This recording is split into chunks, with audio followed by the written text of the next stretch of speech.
Hello, good evening, and welcome to the Villa Park podcast. It's me, Rich, and I'm here with Kev for what I've tagged an emergency meeting. Now, I've seen these done by Man United fans, Arsenal fans, Man City fans. So I thought, why not Aston Villa come up into the echelons of the emergency meetings? Because what is going on at the moment at Aston Villa? I don't know if you've caught my instant reaction, but I wasn't happy. And there's so much about this team at the moment, about the manager, that I'm really not happy with. But I brought Kev on as well to see where we can discuss what is going wrong. What do we need to do to get out of this slump? Because it's nothing more. I don't think anyone can say it now. It's ridiculous at the minute. And get your comments in and get your thoughts in as well. Help us on the road to 5K as well. Please like, please subscribe on your way in. And yes, get your comments flowing about what is going on. What do we need to do? It's just a complete mess at the moment. I don't really know where to start. I've got a few things that I want to rant about, but Kev, floor's yours for now, mate. Yeah, I don't really want to be here, to be honest, mate, if I'm honest. just all right, Roy Hodgson. Yeah. Yeah, it's just rubbish, isn't it? It's just only talking to you, mate, to be fair. That's what kept me going. Well, let's try and look at some positives. I think if you're talking about Man City, Man United, Arsenal having these emergency meetings, does that mean that we're a big club now? Then we're a big club. We have to have these emergency meetings. Exactly, we've got to. Yeah, that's why. Right. Yeah, it's it's beyond a bit of a sticky patch of form now, isn't it? There is definitely some fundamental things wrong, and I think it depends on whether you look at it as being part of an understandable phase, that you're not just going to keep going up. You are going to maybe have some plateauing a little bit. I mean, let's be clear, the trajectory we've been on since Unai arrived has been absolutely eye-wateringly good. I mean, and I've said time and time again, I don't think any manager in world football could have done what he did to take that relegation-threatened team to 7th in Conference League and then to Champions League the season after. On up until this recent run of form, on 4th position in the league over 2 years in terms of points total. Now, it's how much do you accept that sticky run of form? This is the thing, and what is down to that sticky run of form? Is it down to teams finding us out? Is it down to the players not being confident, and is it down to the players not being on form? Is it down to the exertions of the Champions League, which is a level up, obviously, from the Conference League? When you've got to get up for Juventus and Bayern, it's a bit different to, when you're playing, I don't know, Legia Warsaw, although we did struggle with that one, and Alkmaar.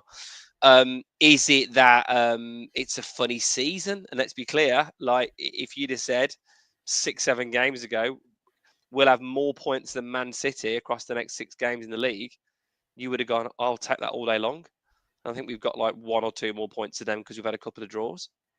So, and maybe it's a combination of all those factors, but however you look at it, we're still not that far behind, and it's still, all to play for. But the thing that really concerns me is that the signs of life are not there. We might have a heartbeat, but I don't have much confidence really. And I think those kind of like, oh yeah, we're not too bad and we're well played Champions League. At the moment, the way we're playing, we're only going one way, which is towards the bottom half of the table. Well, that's it. I mean, you can sugarcoat it all you like.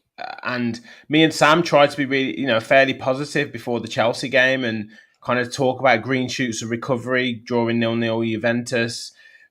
Yes, we drew with Crystal Palace, but came back twice from being behind. But I can't see where the next win is going to come from. I can't even see where the next goal is going to come from. I can't even see where the next shot is going to come from, like, i.e. really making the goalkeeper work, because we don't win. I'll get to some comments in a second, and I want to split it want to kind of put some structure to this. I want to split it to on the ball and off the ball. And at the Yep. moment, both of those elements are completely chaotic. Are just like we're toothless going forward, and we're all at sea off the ball as well. And it just looks like and then I'll talk general about the players and the lack of urgency, the lack of leadership, and all that. Because in terms of the basics, we're not even doing that, and that's the worrying part as well. That's where you think, as a professional footballer, the first thing you do is the basics. So we'll start with on the ball, and then we'll go to off the ball, then we'll go to general. But let me just put some comments in first. We've got loads in the chat. Dino Villains says, genuinely worried about the club. Feels like we're back to square one. Alan, hi lads, I'm so disheartened with the Villa lately. Kevin, hi guys, what can we say? Get back to the high line system, especially away from home. Press with intensity and be more clinical. I summed it up completely there. Dino, I know Jaden got sticking with poor, but how can he perform in an already poor team? Strange selection that. Again, we'll talk players in a minute. Ryan, what does Duran have to do to get a start? Lizzie, watching the game today was more painful than having two of my wisdom teeth removed this morning. Had better Sundays. Oh, mate, I feel for you there. Probably the wisdom teeth was probably the least painful. Kevin Durant was pleading with the players to press, but no one was listening. I saw that. I mean, it's embarrassing. Absolutely embarrassing. Jay Rig, classic Swiss cheese, multiple things wrong, all impacting at the same time. Imbalanced wings, injuries causing disruption, unsettled backline, lots of calls going against us, dodgy officiating. There's a little bit excuse making there, but I take your point. Ryan drives me mad, the lack of urgency. Sharik Philogene has to be the worst player in the whole squad in his respective position compared to anyone else. Such a bizarre choice today in starting him. I can't believe it. You start him in a game at that magnitude against Chelsea. Absolutely ridiculous. TW, I can understand poor results, a bumpy run of form, but not basic fundamentals, i.e. not passing to the opposition striker a yard from goal. Simply letting passes run out for a corner. Piss weak in the tackle. 100%. Philogene and McGinn on the wings. What is Emery doing? Defence, Adamski says, has been almost useless in the Premier League this season. Gary, wow, lads, where to start? But he hasn't got much credit in the bank because we haven't taken cups seriously enough, and I don't want someone who is supposed to be a cup manager. Interesting. Danny, alarming. We're struggling with the basics. We look like panic merchants. Lack of fight intensity and the biggest leadership is exactly what I've said. It's on Unai in the squad. Unai going to be the same broken record. Isn't working. Yeah. So, Kev, on the ball, Yeah. where to start with that? Because we've discussed this for weeks about the fact that we're receiving the ball, the kind of attacking midfielders, if you like, are receiving the ball 10, 15, 20 yards deeper than they used to or usually were. They're then having to beat two or three men, sorry, and pass it through to, say, a Watkins or Philogene, who's going to give it away anyway. But then they're having to beat a player or try and get past their man, and they're isolated. They haven't really got anyone with them, and inevitably it'll fizzle out. And then we're passing the ball out of play. We don't really seem to have any patterns. We're trying to play like we're really cool and calm and collected, but then it comes into like a real lack of urgency. The other teams seem to press us quicker. What is going on with us on the ball at the moment? It's just insipid is the only word I can use for it. It really is. It's just like there's nothing there. I mean, and it even feels like our chances that we get are there's no conviction behind them at all. I know we had. I mean, I made the comment in our chat earlier, like Watkins should have squared it, and you made the Mm. comment back that well, he had to go for it, and I can kind of see both sides of it because if it me playing football, I would have shot every time one on one with the keeper. You got to back yourself. But you look at decision making still. Then in hindsight, Gavin a guaranteed. I mean, I know Rogers' form hasn't been great, but you think he could get it past one defender, with no goalie in sight. But now you Well, look I at, mean, Watkins didn't even look either. He was I know he didn't fully look, focused on trying to score the I know, but it goal. was So, it was a yeah, crap finish. I mean, yeah, it was if terrible. if you get it through the legs, that's great, but that the chances of that happening are very very minimal, aren't they? In terms of Yeah. particularly from a bit of distance. I think if you're close enough to the keeper and you can kind of get it before they can shut the legs, but obviously he sat down, didn't he, Sanchez? Mm. But the point I'm making there is in a situation where we're playing like we're playing at the moment, those chances are your absolute Everest. They're everything. Because if you don't take that chance, but then even if we'd scored that, we still would have probably lost. They would have just got into second gear and beat us rather than just beating us in first. And do you know what I was thinking first half? There was some couple of moments of all right play. There's a couple of moments, if you remember, of quite quick passing out of defence and a couple of like first time balls. And I thought, oh my God, we've kind of broken them a little bit. Like we got it round a bit. I think it was one where McGinn might have whipped it out to the left wing. Yeah, Ian and Dina played a really nice move down the left. It looked like we were in real trouble, and then we managed to Yeah. get our way out of it, and it was really nice. But yeah, go on. Yeah. And then we get to that final third, and then it's like we're just clueless in terms of what we're going to do. And we just don't do anything. But it goes through the heartbeat of the team. I mean, Martinez was looking nervy today, and is he looking nervy because everyone else is ahead of him is nervy?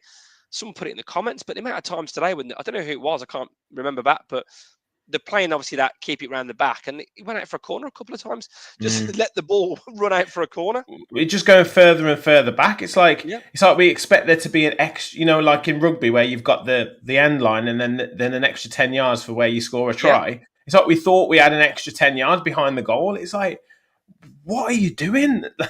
And yeah. like, I'm all for keeping calm and composed on the ball and drawing teams onto you, but I mean, Pau Torres might as well have just been asleep. Yeah, do you know what I struggle with as well? I've had Villa fans like when I've been to matches over the last couple of years, right? And they've been maybe you can tell they're not the most frequent attendees of Villa Park. Or I remember going to a Middlesbrough Cup game with my lad start of last year, and sorry this year, sorry. And oh my God, the negativity! Oh my God, clear it, get it out. What are you doing? And I literally wanted to turn around and go, "This is what we do. This is how we play. And look at the success we've had playing like this." And now I've gone the other way, and I've gone, "Get rid of it. Just What are clear you it. doing?" Yeah. I am that moaning bloke at the riverside. What was it like But 10, there's a 11 months ago? balance, isn't there? There's a balance. Like we're passing the ball trying to pass the ball in a calm manner inside our own box. Yeah, We should be passing the ball across the back four 10 to 15 yards outside of our box, and then the midfielders, the two sitting midfielders, i.e. Kamara and Tielemans, should be receiving the ball just inside the halfway line, and then you've got Rodgers and McGinn receiving the ball further forward. At the moment, Kamara and Tielemans are receiving the ball on the edge of the penalty box. So it's obvious that Chelsea or Juventus or Liverpool or Crystal Palace even are just going to flood that edge of the box, and they're just going to win the ball off you. Even if you manage to turn them, look how far you are away from goal. yeah, It, yeah, it's absolutely it's just crazy. I can't get my head around it. Like you say, there was a couple of nice bits of play where McGinn and Dean linked up well down the left, but as soon as it gets in the box, because they've got so much distance to cover. There's literally Ollie Watkins in the box on his own, and yes, Watkins should have scored at least one of those two chances, right? However, how many other attacking players or any players on the pitch had a shot? yeah. I'm going to defend Watkins a little bit, because he was the only one that did anything. You know what's funny? Actually, I was about to send a message in our chat group saying, "Has Philogene done anything, even one pass forward successfully in an offensive manner?" Well, he's been offensive in many ways this season, but I mean offensive in the US term for attacking. And then just as I said it, they made a mistake, and he played Watkins in for that chance, and I kind of deleted my message. But I mean, Easton. I mean, we've had this chat about the wingers for weeks, and obviously early on in this sticky spell, you were a bit more, I guess defending them, understandably. Yeah. We want to try and keep a calm head. And my point around Bailey, particularly, I know he's upturned a little bit lately, Bailey, compared to what he was like, but my point was, it's unconvincing. So even when they do something good, like a pass, I look at different teams in the league. I look at what's happening. I don't think we could do what Man United did today and turn over Everton 4-0. No chance. And I'm not trying to No say Man chance. United are brilliant, because obviously we're on the same points as them. And Spurs have had another average result, drawing at home. But then what they did to Man City, I can't see us turning anybody over this No. season. I mean, we might take young boys, and that'll be it. And even that should have been probably 5 or Yeah. 6, and it Well, was 3 against. like I say, mate. I mean, Watkins wasn't good today. However, at least he got into some options to to score a goal and had a couple of shots. I will come to comments, I promise, guys, in a second. We've got nearly 200 in the chat as well, so please do smash the like button as well. Amazing support, and I guess you all want the therapy as well. But yeah, but McGinn, did he have a shot? Yes, he had a shot in the second half. He was offside. I don't know whether that would have been pulled back. He might have been slightly still onside, but he had one shot. Rodgers, he didn't even make a pass. Yeah, He was terrible. Tielemans, did Tielemans have a shot? Yeah, I know. I was going to say, we've got players who should be able to get into positions to shoot. Moreno used to score goals from fullback last season. No, our fullbacks haven't had a single shot all season. Even Matty Cash scored 2 or 3 goals last season. Not one of them have had a single effort on goal. Like, yes, we can put the pressure on Ollie Watkins, but at the moment, he's literally the only person who is getting into any position like he looks like he could score a goal. Yeah. Or we get a header off from a corner off from Ross Barkley at the minute, who seems to be our only hope from a set piece. Like, what is... I can't get my head around it. What is going on with Aston Villa on the ball?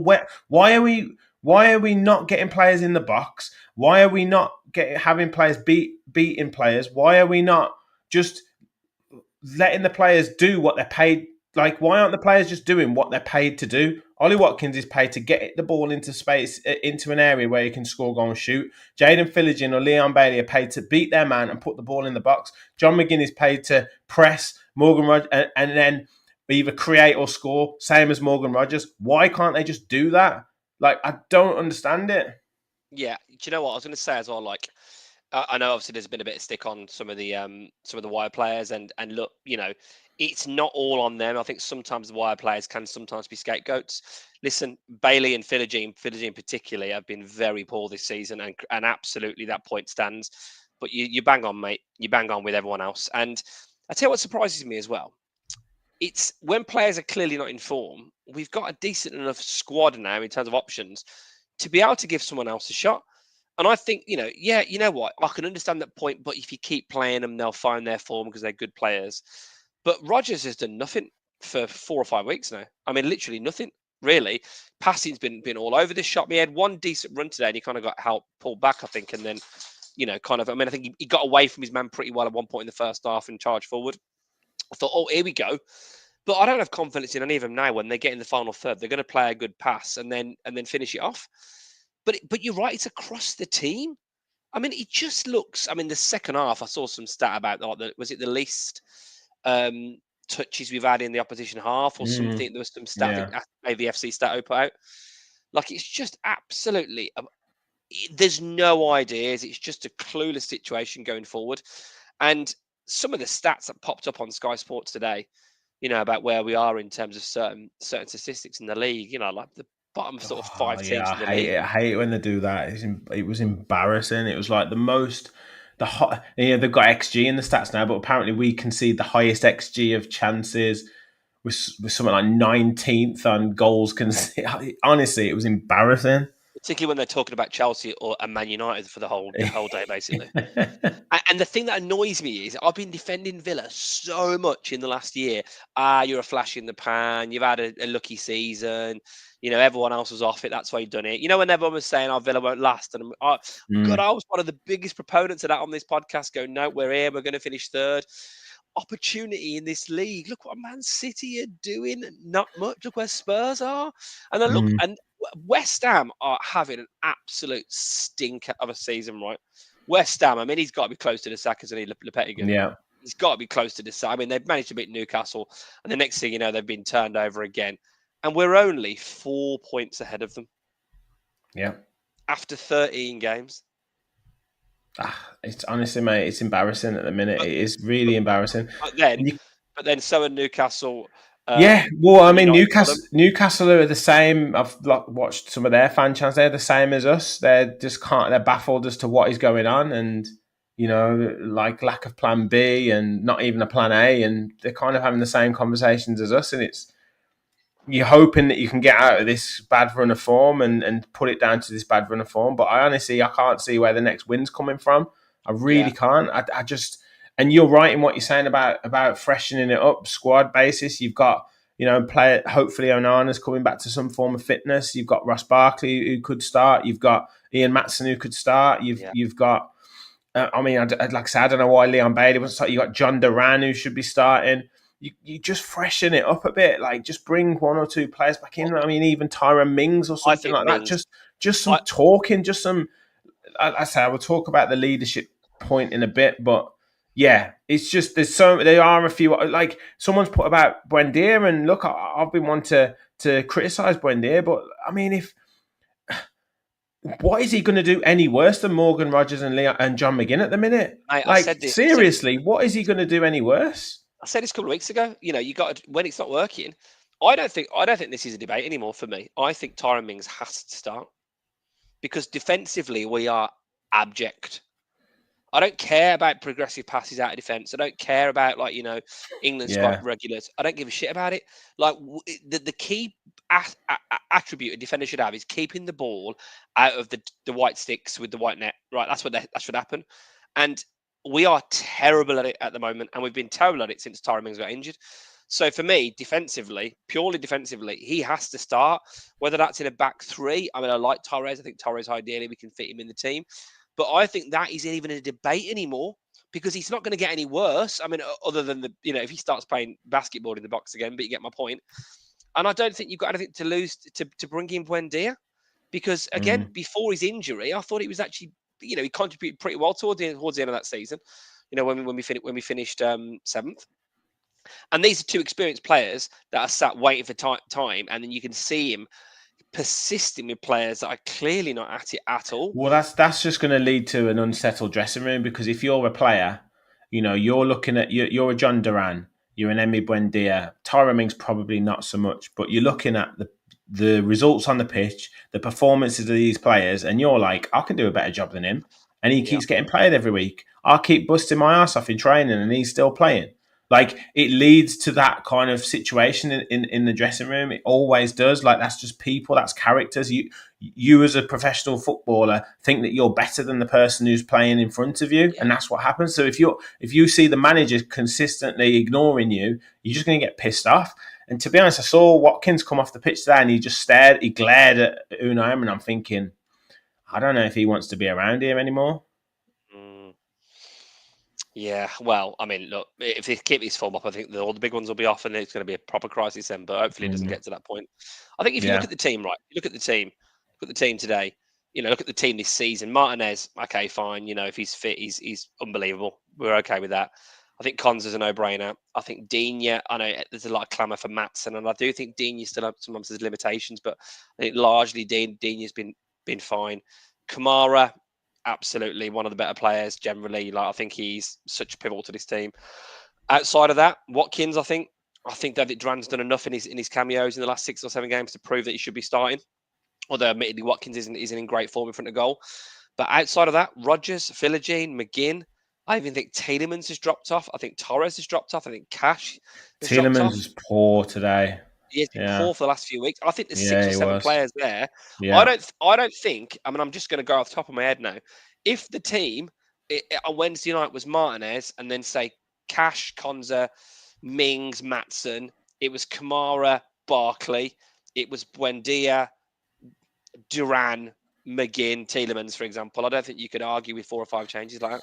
100%, mate. 100%. Loads of comments. I will go through them now. Kevin, we're playing too bloody deep. Why has Emery decided this tactic? God only knows.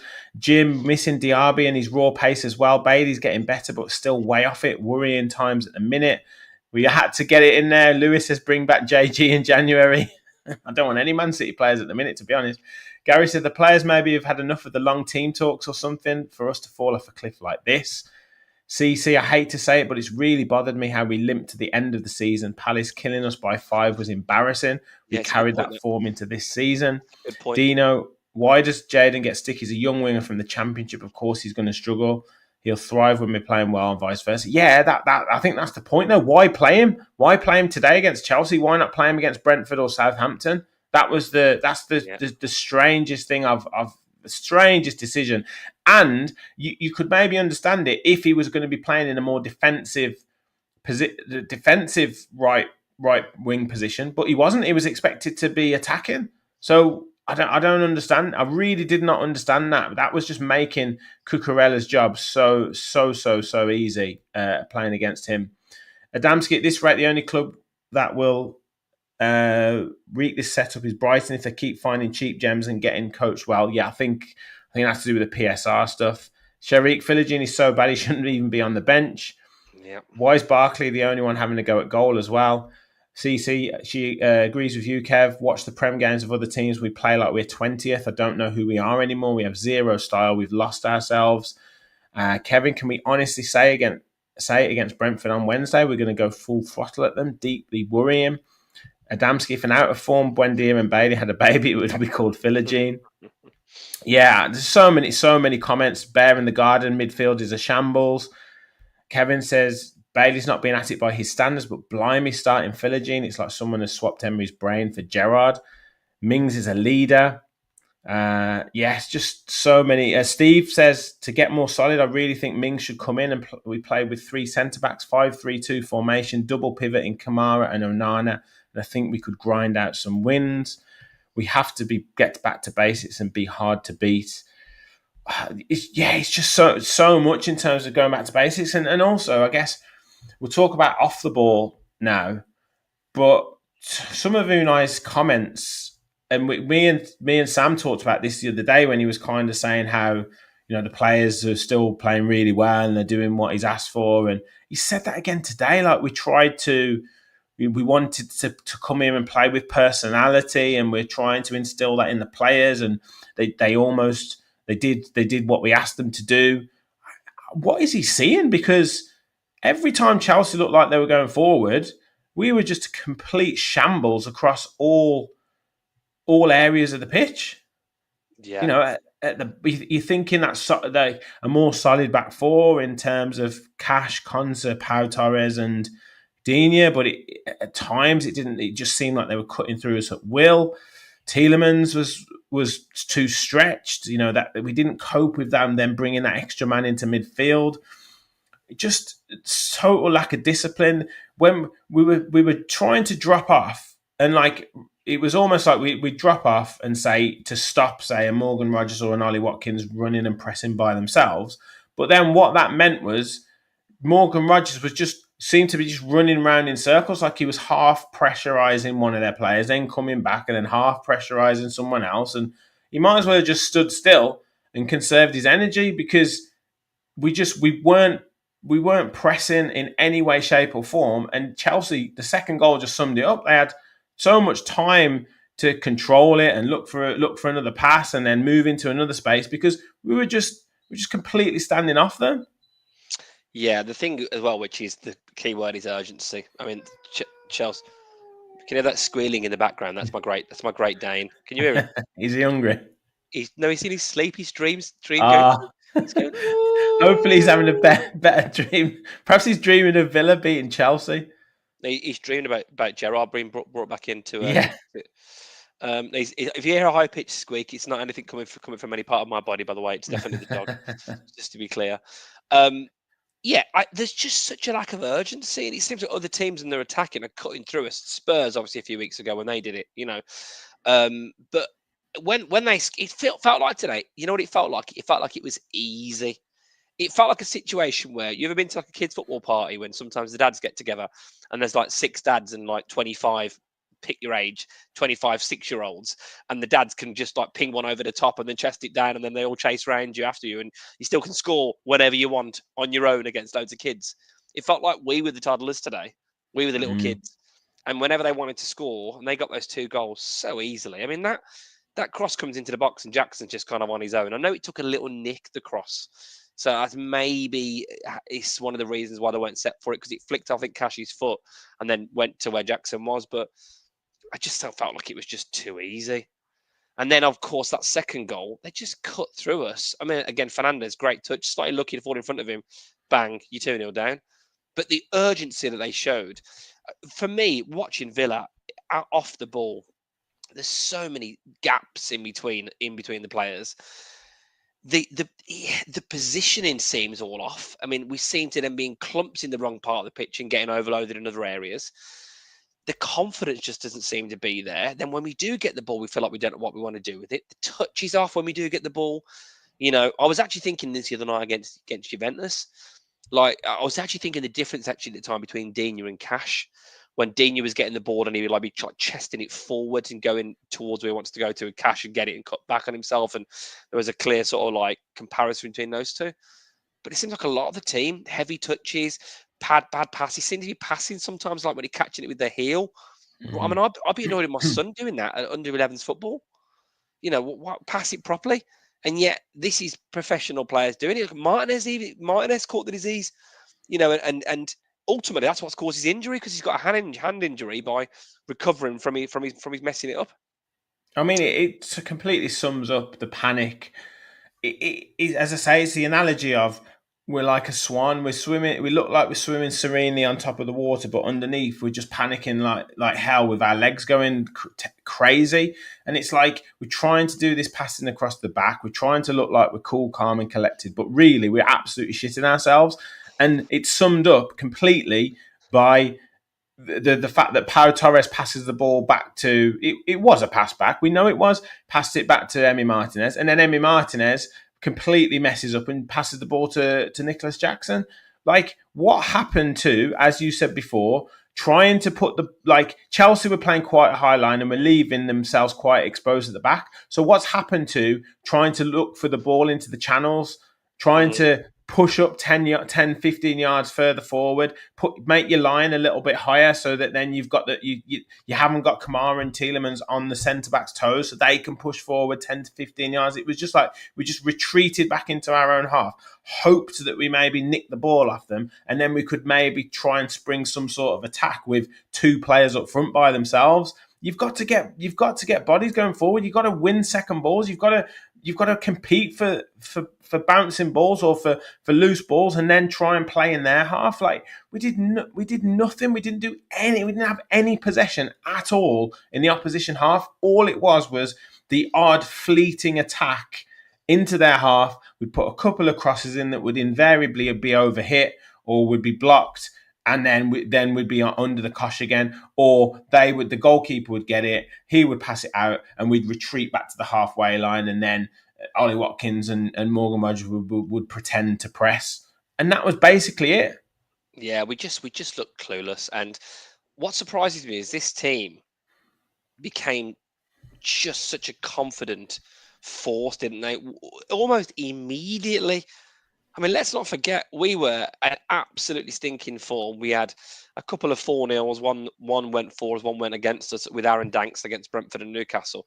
Then we beat Man United at home in his first game. And from there, it was a steamroller. And look at the scalps we've taken. I mean, this season, we've had a pasting. We were lucky for 3-0 today. We got beat 4-1 by Spurs, and it was, basically 4-0 from when we scored, 4-0 second half.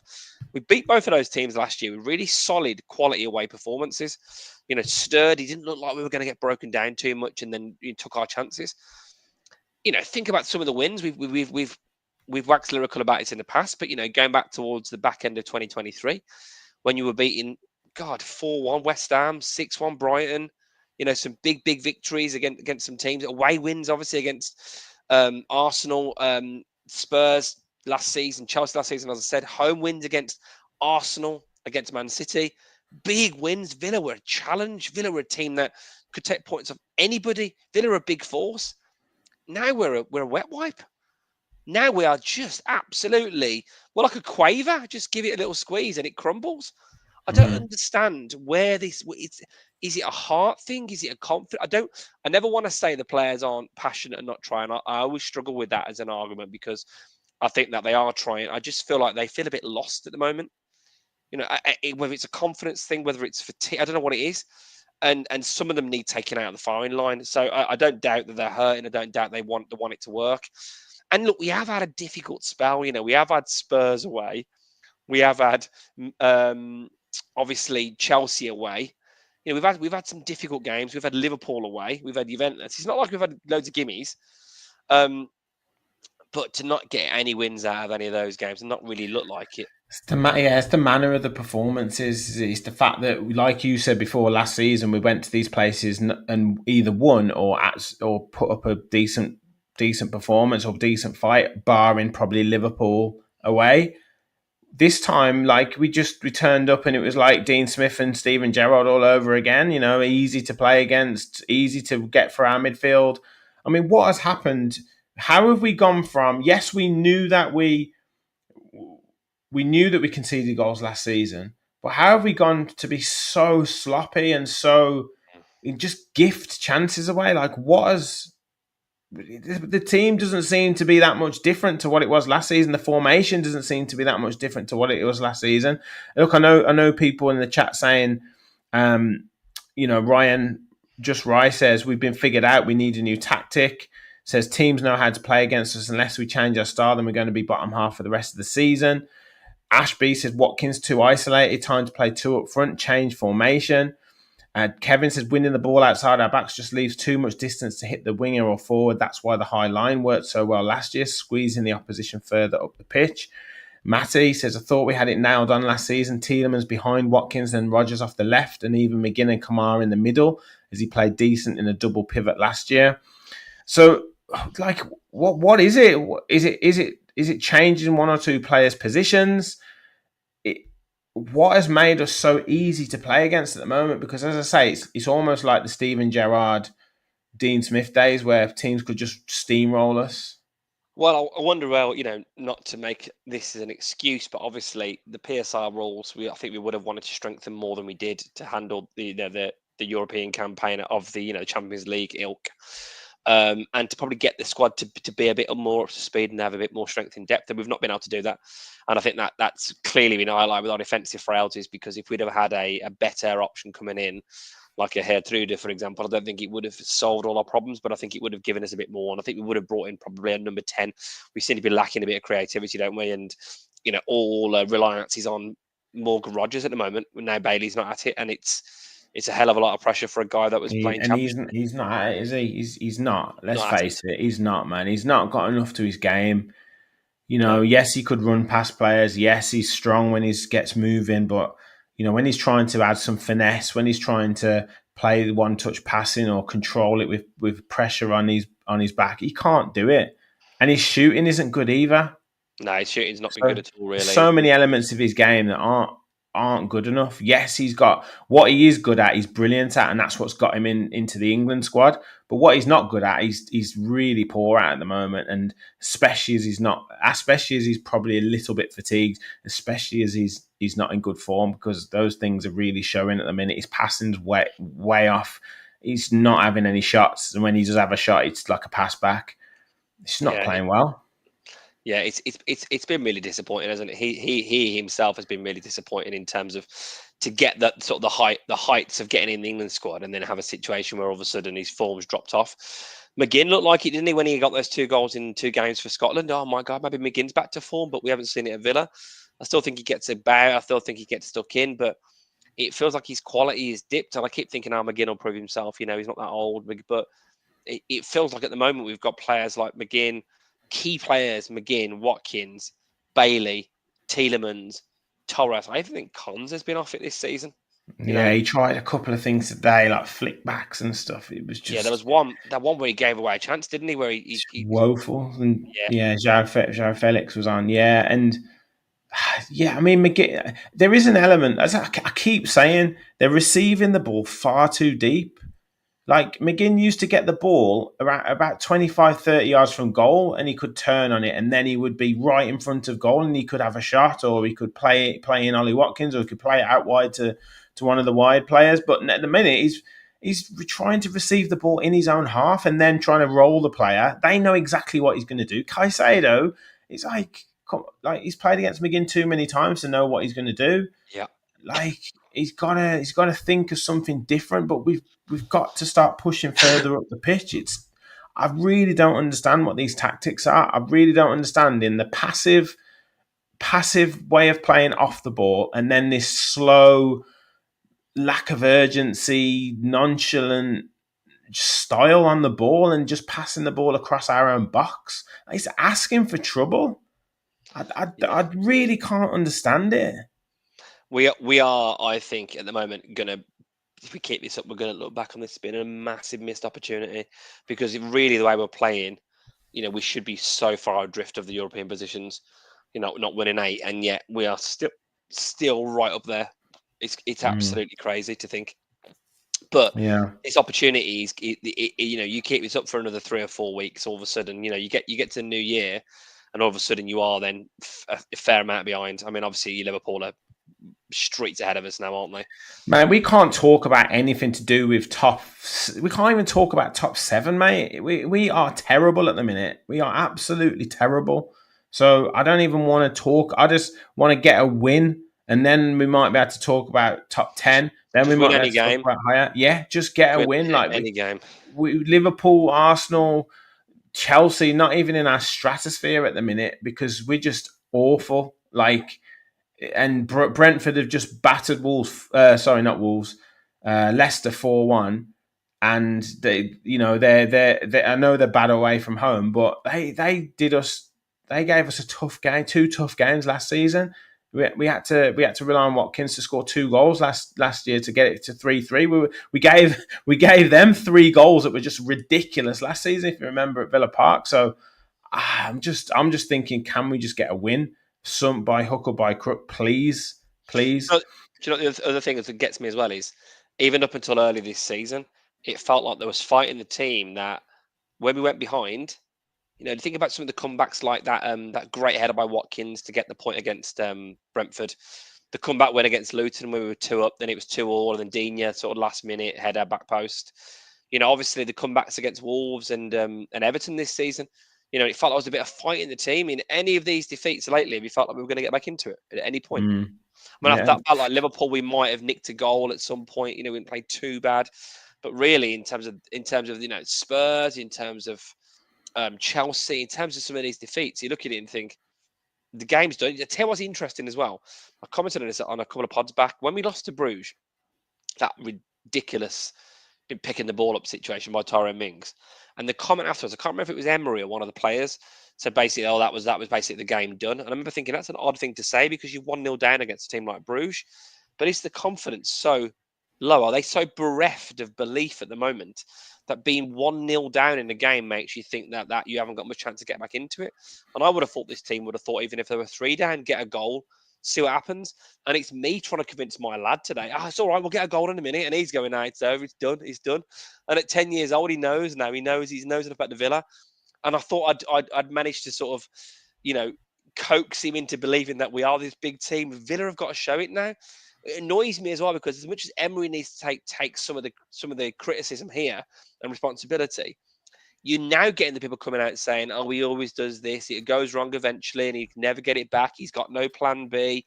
And I look at it and think, "Oh my God!" Like Emery's now starting to get the grief. And is this a slippery slope? Or are we going to look back on this in a few weeks and go, "Oh, it was all fine"? But I can't see really any green shoots. I look forward to Champions League games because we don't look like we're going to get battered there.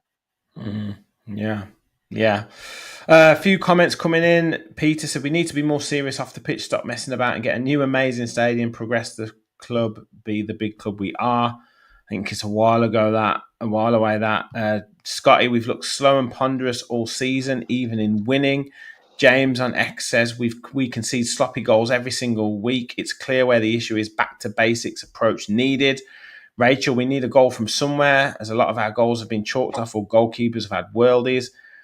Gary said, don't say 5 points off this or that, Kev. We are 5 points from the bottom 7 soon and going nowhere. Kevin Jean said, what's happened to Gauchi? Though Olsen didn't really do much wrong, to be fair. Yeah, I don't know about Gauchi. I think that Crystal Palace game caused a bit of put some doubt in Emery's mind, I think, that one. I think Scotty said he's always going to be number 3 anyway. I think Olsen.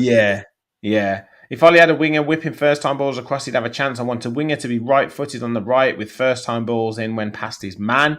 Yes, we keep going into players, which is really, really frustrating. Lewis, even Southampton are going to beat us on Saturday. Christina, we've gone downhill ever since we played a bad team in the Cup and lost to Crystal Palace. It's just put a bad vibe in the squad. Negativity from game to game.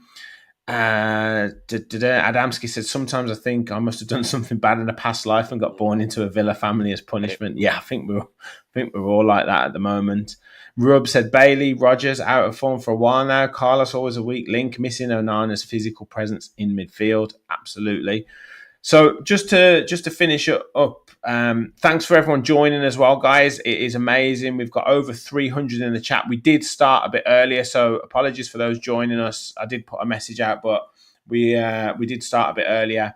So do catch up if you're just joining us now. But hit the like button on your way in, hit the subscribe button, follow us on X at Villa Park Pod and at KTAVFC. I know we've slagged him off today, but I'm sure he'll come good at some point. But please do visit Football Prizes. And there's still time to enter for the signed and framed Morgan Rogers shirt. Just under 3 days to go. 175 tickets only available. There's just over 100 left now. $3.95 for your ticket. As I say, visit footballprizes.co.uk. Search for the Aston Villa prize. There's also a number of instant win prizes available as well, including a signed Ross Barkley shirt. But I think Villa needs to do a little bit better before loads of people start entering these competitions, Kev. But lastly, I just wanted to talk, and we've kind of skirted around the issue, because I think we've talked about the confidence, we've talked about the belief, we've talked about the kind of lack of urgency. But where are the leaders? Mm. Where are the players who will give someone a bollocking?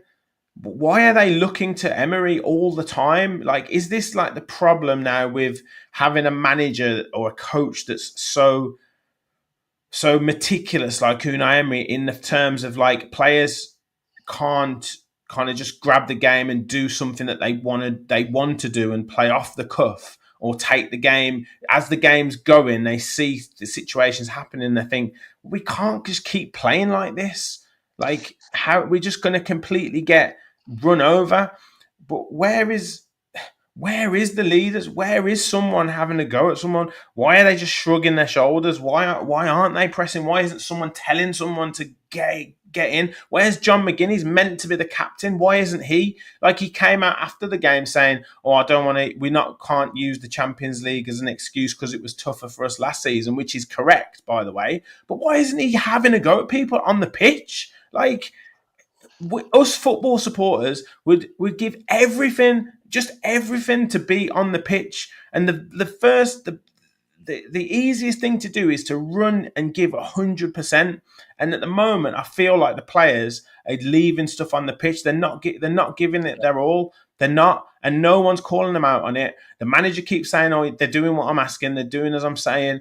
Nobody is standing up and taking responsibility, and it needs to change, because we've had this lack of leadership for so long now on the pitch, and why isn't the likes of Ezri Konsa? Why isn't the likes of Tielemans? Why isn't the likes of Martinez, Cash, Watkins? All these guys are experienced players, but they're just looking around, looking at each other, shrugging their shoulders. And I'm sorry, I'm sick of it. I'm absolutely sick of it. And it's the fundamental basics of football that you put 100% in. If you're not playing well, you run, you tackle, you make it hard for the opposition. We've made it easy for every opposition that we've come up against.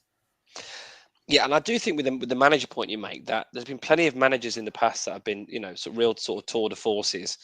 Be that, Ferguson, be it, Klopp, Guardiola, absolutely cancel the party. There's no party this year. They can go 10-pin bowling. That's it. They can have one game each. But in those big teams, there still would have been characters in all of those squads that would have been just as much characters and just as influential as the manager.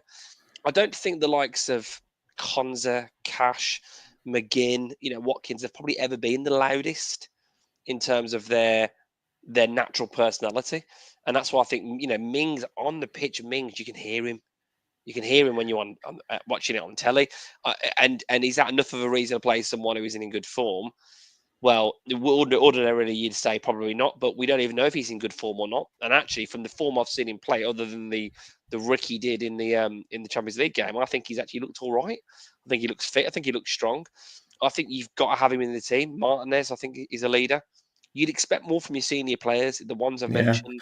It's You know, the likes of a Bailey as well. You know, Yeah, Digne. absolutely. You know, Bailey, we were talking last season. He was encouraging players. He was telling players where he wanted the ball. He was telling them when they didn't give him the ball. It's not just. I'm not like, you've got different types of captains. You've got ones that lead by example. You've got different types of players who aren't necessarily the loudest, but it's not that. It's like if Ollie Watkins makes a run and he doesn't, and they don't give him the ball, and and the player gives the ball away. Tell them, have a go at them. Say, I'm not going to keep making this run if you're going to give the ball away. If Morgan Rogers is messing about, constantly giving it away, or Leon Bailey isn't asking for the ball when he's in position, or he's making the wrong run, tell them they're making the wrong run. If Diego Carlos misses a header or misplaces a pass, someone needs to rollick him. Someone needs to tell him. Like, it's just basic football. That's how you operate as a team. You talked about the kind of leaders of the past, and obviously we're talking like elite teams, but Man United of the past had Roy Keane, had Gary Pallister, had Paul Ince, had Paul Scholes, had ridiculously every single player in that Eric Cantona, Peter Schmeichel, they all could have been a captain. At the moment, we've got no one, absolutely no one who you would turn around and say, apart from Tyrone Mings, who obviously isn't a guaranteed starter, we've got absolutely no one who you could turn around and say, he's gonna go into battle for me. Yeah, Absolutely no way. we need a bit of an S house, don't we, as it's called now? A bit of a bleep house, and I even think with some of the newer signings, I think Barkley seems like he's a nice bloke, quite a soft character. Anana seems like he's a really nice bloke. I want someone to come in who's a bit of a bugger, who's gonna, look. I do think that football's more than just shouting on the pitch. Of course it is, but somebody needs to stand up and be counted Yeah, for them, haven't they? look, right. Of course it is, and lots of comments coming in. Of course it is, but it's a mindset, it's a mentality, and so much of football is played in the mind, right? And we can sugarcoat it and say, oh, if you get on these players' backs and all that crap, and you're gonna, if you keep criticizing them, they're gonna not want to play well. And I'm bored of that. I'm bored of that. Us supporters, like I say, would give everything to be on that pitch. They have a talent and an ability that 99% of the population don't have. But the basic fundamental thing is what now you've been given that opportunity, put 110% in every single game. Don't leave it out on the pitch. And if one of your teammates isn't doing it, call them out on it. Tell them. Like, yes, they might be saying it in the dressing room, but say it on the pitch. That's where you'd make it count. Don't do it Yeah. in the dressing room after the game. You've lost the game. Do it on the pitch. Don't wait for your manager to tell you. Tell them yourself. And that's what's annoying me. There should be big enough, hard enough, ugly enough to deal with criticism, to deal with people having a go at them, to deal with whatever happens on the football pitch. Because at the end of the day, it's about winning football matches. It's not about being friends or not wanting to hurt someone's feelings. It's about winning football matches, and that's what it is. Well, we've got a big opportunity this week. You couldn't ask for two better games on paper than Brentford and Southampton, could you? Two home games in a row. You couldn't ask for a better opportunity to show what you're all about. I No. do think if we get to this end of this week and we win both those games, then I think it will. I think we'll turn a bit of a corner with confidence. But equally is true if you don't win either of those two games, which could easily happen at the moment. I think we're in full on crisis mode then, and a lot of questions have got to be asked. And do we even have the money to go big in January?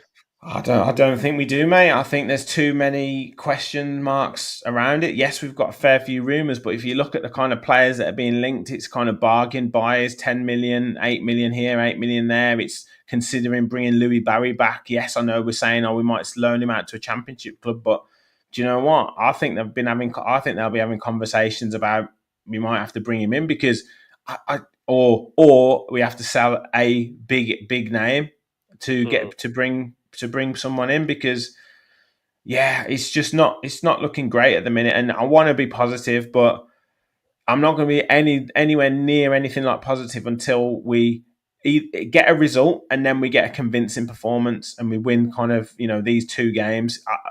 We need a result against Brentford by hook or by crook because I can't see a really good performance coming out against Brentford. I can see like a workman-like win, but Well, we then need that if we now. get that win, then I can see us maybe playing with a bit more confidence against the Southampton. But at the moment, it's It's poor. It's poor. It's Yeah, poor. well, let's let's all make some money, and let's have a bet on Villa to concede a goal in the first half against Brentford, probably. All right, Sam, nice to join us All again. right, Sam. Could have say Wait, goodbye. this is diabolical time changing, by the way, boys. I don't know what's gone on. Blame Kev. Blame Kev. Nah, I'm not having any of that. That's. Sam, Oh, we're just about to say, don't forget we'll follow the Villa. Literally just about to say it. thanks for joining, guys. If you Comment, like, Kev, subscribe. if you need to jump off, mate, We gotta you go. jump off. I'll me and Sam will chew the fat. We've still got over 300 in the chat as well that want to Keep the talk. faith, So everybody. Lots of love. yeah, see you later. See you later. I've seen a lot of Sel Watkins in the chat. Watkins, Sam Watkins is crap. If anyone wants to talk to me, they're more than welcome to. More than welcome to have a chat now.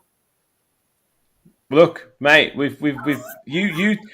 I've ranted and raved. I've ranted and ranted and ranted. We've talked Villa off the ball. We've talked Villa on the ball. We've talked about the lack of leadership. We've talked about the lack of belief, the lack of characters. No one calling anyone out on the pitch. The floor's yours, mate. You go for it. Right. So first things first, I'm gonna go counter meltdown, if that's all right. I saw your the TikTok for your immediate match reaction when you said Unai Emery, questions have got to be asked for you. Absolutely not. I disagree, and so much more has to happen in my eyes for anyone to start questioning Unai Emery. Just don't do it. George just put in the chat. I don't know if you've seen it, but he just put like a little joke text, and he just went Emery sacked, and I actually like pooed my pants. I didn't enjoy it at all. So counter meltdown. Emery's fine.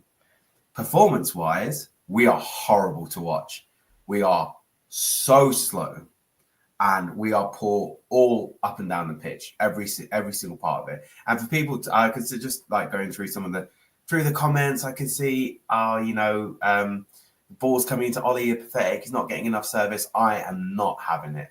He's if he's not having any involvement in that game, then he needs to be off the pitch, because a couple of chances that he did get, just awful, not clinical enough. At 1-0 down, he does, we're putting balls up top to him. He's he's done a good little touch to pass it round for Fafana. He's got the beat on him, and then you're one-on-one with the keeper. You cannot dribble the ball right into the path of the goalkeeper like that, because that changes the complexion of the game. Get a goal back, increase the confidence. You need someone to grab the game. This is what you're talking about when you say leaders. You're not talking about people like running, shouting on the pitch. You want someone to lead by example. Just both. I want both. You want both, but you want someone to take the game by the scruff of the neck. Yeah. We haven't got anyone doing that. And it's and that's what it is. You want someone who's gonna increase the quality of the game, just do something special, get everyone on their feet, get the crowd on their feet, get the rest of the players excited, and just say, "Oh, do you know what? We can do it." We have been awful. And I said two things in the pre-match preview. One was I went with a little bit of a left field team, where I dropped a couple of players, thought about doing something different. Yeah, put Duran in. Yeah, put Duran on. Emery went left field because he put Philogene in, which was probably the wrong left field. Yeah, I mean he put Philogene in, but the rest of the team remained static. I said, take off John McGinn, and I got pelted for it, and he was awful today. McGinn was terrible, mate. I mean, I said, drop Rodgers if I wouldn't mind if he dropped Rodgers, brought Maatson on, played that. Rodgers should have been dropped. Yeah. I got pelters for that. I got pelters for saying that we'd lose, that we concede 3 goals, which is exactly what happened. And I'm not saying I'm prophetic or I know exactly what's going to happen, but these things, like the idea that performances are just going to change out of nowhere is not a credible theory. That just all of a sudden we're just going to go back to doing what we're doing. Something is wrong. Something is broken. Well, this is the thing. Like, where is it? Like we talked about, maybe, like you said, freshening it up. You've got players like Maatson, you've got players like Buendia, even you've got Duran, you've got Nedeljkovic, possibly. You've got lots of players. You've got Barkley. You've Onana. Hopefully, if he comes back fit soon, they've got some of these players have to be starting, because like you say, where is the form? Where is this miraculous change of form going to come from unless we start changing the team? And then how come the manager isn't being questioned in that particular perspective? You can't, no, because he's got too much credit to you've got to work on the assumption that Unai Emery knows better than you, and there's a reason why he's not changing the players. And this is like team selection. And anything sort of like under Unai Emery's remit, and maybe this is me being naive, but I still believe that he's doing these things for a reason. Although I don't even agree with him, by the way, because I said to you in my pre-match when I picked my team, I freshened things up. It wasn't the same as Emery. I don't agree with him. It's not what I would do if I was Unai Emery, but as soon as he does it, I believe again that it's the right thing to do.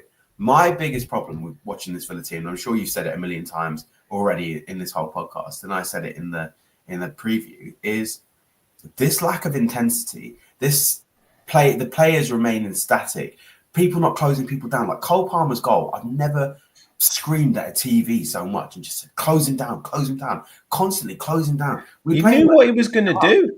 It's pathetic. Like, if you don't have the quality to beat a team like Chelsea, that's excusable. If you don't have the personnel, that's excusable. But not running towards the ball. Every single able-bodied man on that pitch had been flying out. Stupid things like Emi Martinez picking the ball up. What the hell are you doing? Like, I find indirect free. He made 2 mistakes and he recovered both of them.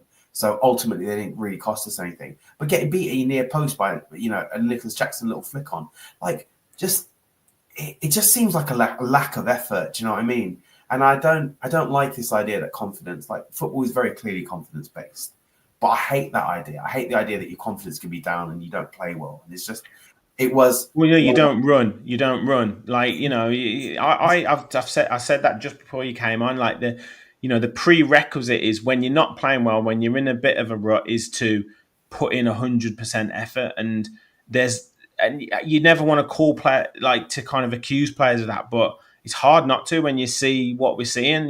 Just the passive nature of us off the ball, the lack of intensity going forward, the trying to pass the ball across the back, and not really, we're passing the ball with any too much intensity. Like we're under hitting passes, or we're then over hitting passes into nowhere and kicking the ball out of play. It's just, I don't know, and like you said, I mean, where is this all of a sudden upturn in form going to come from? Because we don't really look like we've got an idea of how we want to play or what we should or shouldn't be doing at the minute. And like lots of people in the chat been saying a back to basics approach, but I don't know what that means. Like, for example, one of the things that we're doing consistently at the moment is playing the ball backwards, trying like going from midfield, then playing it back to Emi Martinez or whoever is in goal and trying to play out from the back then. And a couple of times in this game, it worked. But more often than not, all you're doing is landing yourself in danger.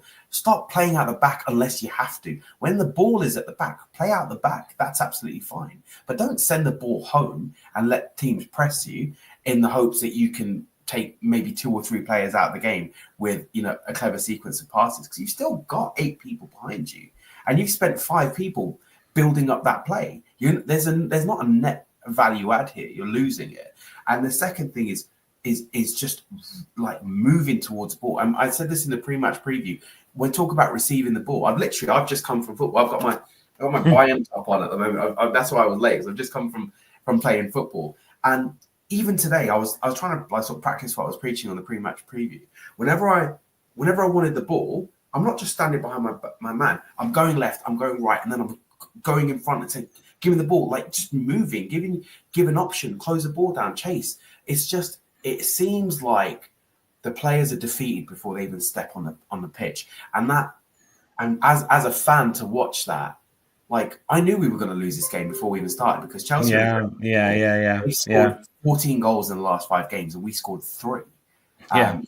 It's incomparable. The odds of us winning were very, very low, although it was possible, it wasn't probable. And I just, I don't know. I just feel like I don't see how this is going to get any better in terms of, I don't think the tactics necessarily are going to change. But what needs to happen is Unai Emery needs to crash into this group of players and say, every single one of you is on the chopping block. And you can't do that if you've got someone I know I'm picking him out, and he wasn't the only bad player today. But if you've got someone like Ollie Watkins, where you've got someone who's seemingly ready to take his chance, sat on the bench, and no matter how he plays, no matter how many chances he wastes, no matter how little chasing down, closing down the ball he does, John Duran's not going to get a chance. What is Ollie Watkins' incentive?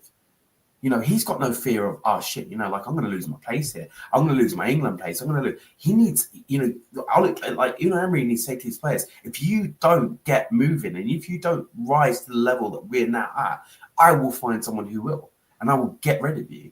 And that's not a dig at Ollie Watkins. It's a dig at John McGinn. It's a dig at even Ezri Konsa today, who I have always been a massive fan of. That little thing that he did. Terrible. I mean, the game was done. Embarrassing. Still, imagine that was 0-0 and he's trying something like that. Ridiculous. Yeah. I think the only player who didn't give me a heart attack today was Matty Cash, and that's saying something. That is saying something incredible. Yeah. No, you're right, mate. We need to instill some competition in the team, because otherwise it's going to start breeding through the squad that Emi Buendia, John Duran, Ross Barkley, even, I know he's had more game time. Tyrone Mings is probably not that type of player yet, but they're going to look at the team and the results that are happening, the performance that are happening on the pitch, and go, what's the point in being here? These players can continue to play like that, and I'm not getting it. I'm not getting in. Like, we know that that's what players are like. So, it's a tough one. I mean, we do seem to play better in the Champions League than we do in the Prem. I will say that. I don't know if it's the occasion. I don't know if it's people being on the big stage or what. But I'm just I don't even know. This is a problem. I don't know what he can do to make this team better, because it's not an ability. It's not even necessary. I don't love the tactics of playing out from the back like that, but you can't argue with Emery's stuff. It's worked since he's been here. It's worked. I just think we need to be further up the pitch. I mean, Kevin James has said it quite a few times. We just, when your centre midfielders are receiving the ball on the edge of your own penalty box and expected to turn and then play it into McGinn or Rodgers inside their own half, then you're just asking that you're giving them way too much to do. You've got to be 10, 15, 20 yards further up the pitch. And if that means playing a few longer balls and trying to win second balls, then so be it. But we're just way too deep at the minute, and it's putting way too much pressure on us. A way to emphasise that is think about every single goal kick we take. You have the keeper, obviously, on the line. You've got both centre-backs on the line, on the touchline by our goal, and you've got both full-backs pushed up a little bit. The centre-backs are so deep anyway. The centre-backs are so deep. And so where else are the midfielders going to go? Because otherwise, these centre-backs are having to play 30, 45 precision passes. Exactly. And midfielders are having to take it on the turn. I completely agree. Push up a little bit. And I think Stephen Van Leer's just made a really, really fantastic point. I've been saying this all season, is last year we caught teams offside more times than any other team in Europe. I can't remember the last time that we caught a team offside. We're so deep. This almost feels like anti-Unai football, which makes me think one or two things. Either Unai's changed his mind about how he wants the team to play, which is unlikely because he's played the same way everywhere he's been, or they're just not listening to him. Or there's too many cooks, there's too many chefs in the kitchen. Is Austin McPhee is the goal kicker set piece? Is he the one who's saying you need to drop a little bit deeper? What? I don't know what's going on, but I am just, the players are slow, the play is slow, there's no intensity, and it was the most difficult watch I've had today as a Villa fan since Emery joined. I can't think of many others. Maybe Spurs the other week. That was a pretty tough watch, but at least we were really good for the first half, and then we capitulated after that. We were awful from the get-go against Chelsea, and we never really looked like doing anything. It's depressing. I don't know. Yeah. I don't know what to do. But I would say to finally stick with Unai. Oh, absolutely. Absolutely. There's so much more credit than people calling him out. I think that's wrong. And also someone said, how much credit does he have? He has a lot more credit. Yeah, I mean, he's going to get it right at the end, this season. If it's a bit more, if it is an up and down season, fine. We go again next season. It's absolutely fine. We've just got to get through this period. But it is frustrating, like you're saying, mate. And it is one of them. Look, I think we'll call it a night Sam, sorry we changed time. I know you were out playing football, but I mean, I still would have been 8 minutes late anyway. But... Yeah, you would have been. Yeah. So you can't claim the moral high ground too much. Everyone in the chat, we've got over 300 of you watching for that therapy session, our emergency meeting. Thank you all for tuning in. Make sure you smash the like button, hit the subscribe button, help us on the road to 5K. We passed 4,800 the other day. So thank you for all your support. We'll be back later this week for preview for Brentford and also match reaction for Brentford. Hopefully me not ranting. I don't like ranting, honestly. And then we've got Southampton preview as well. So loads of shows coming up this week. Make sure you stick with the channel. And as always, remember, we'll follow the Villa.